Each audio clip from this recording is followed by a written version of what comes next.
Instead of telling you what I think you should be doing or how you could be better, or I thought, well, let me just speak from the heart, speak from my gut, and really not have anything prepared, but just tell you what's worked for me. And maybe some of the stuff that's worked for me might work for you now, currently, presently, as you guys have your goals and ambitions, but then further on down the line, as you guys continue to live your life. This idea and this notion that you can be anything you want, and you can accomplish anything you want, right? We hear that. You've heard that from the time you were little boys. You hear that now. You're already incredibly accomplished. You guys know that. The thing that has worked for me is to remember the hard times. So, and I'm sure you guys all have your processes. And again, I'm going to tell you what worked for me. So before a big movie comes out, before, back in the days when I was wrestling with WWE, a WrestleMania match, anything big that would happen, I would always take a moment and I just remind myself, all right, I was evicted when I was 14. We were kicked off the island. We couldn't live in Hawaii.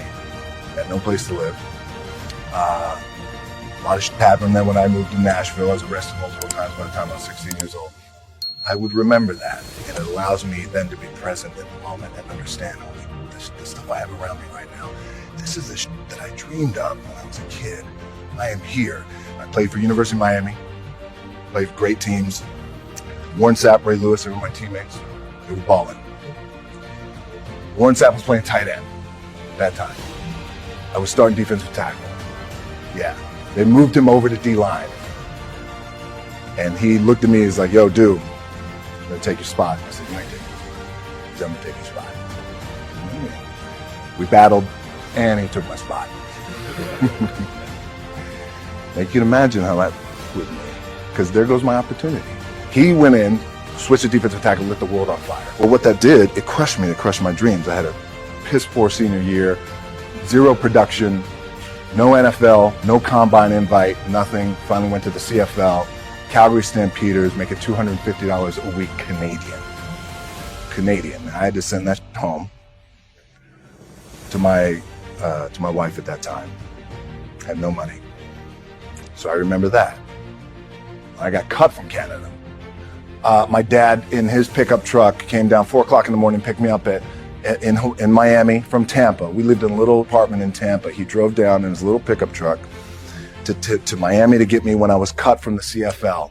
And I thought, well, I leave home like you guys left home. I'm ready to tackle the world, to get after it, achieve my dreams and goals. Crushed by 22, 23 years old. Now I got to move back in with my mom and dad. I played on great teams, though. Wait a second, this is not supposed to be my future. I'm supposed to be in the NFL right now. I'm supposed to be making a lot of coin and buying my parents, buying me, taking care of my wife, but it never happened. So I pulled out my wallet. I thought, well, let me see how much money I have. I opened it up. I had a 5, a 1, and change. Well, at least I rounded up to $7. But I thought, God, ain't this a bitch? I got $7 in my pocket. Where do I go now? What do I do? I can't go back to CFL. The point comes where you hear that voice, big run's open. You're done. Right? So I heard that voice. So as Coach was saying, man, I hold on to that. I'm telling you, I keep my back is up against this mother. We laugh, we joke, we have a good time, but my back is still up against this motherfucker. Do not forget it. What this also helps me do, and again, it works for me, is at some point, you got to be tired of not being number one.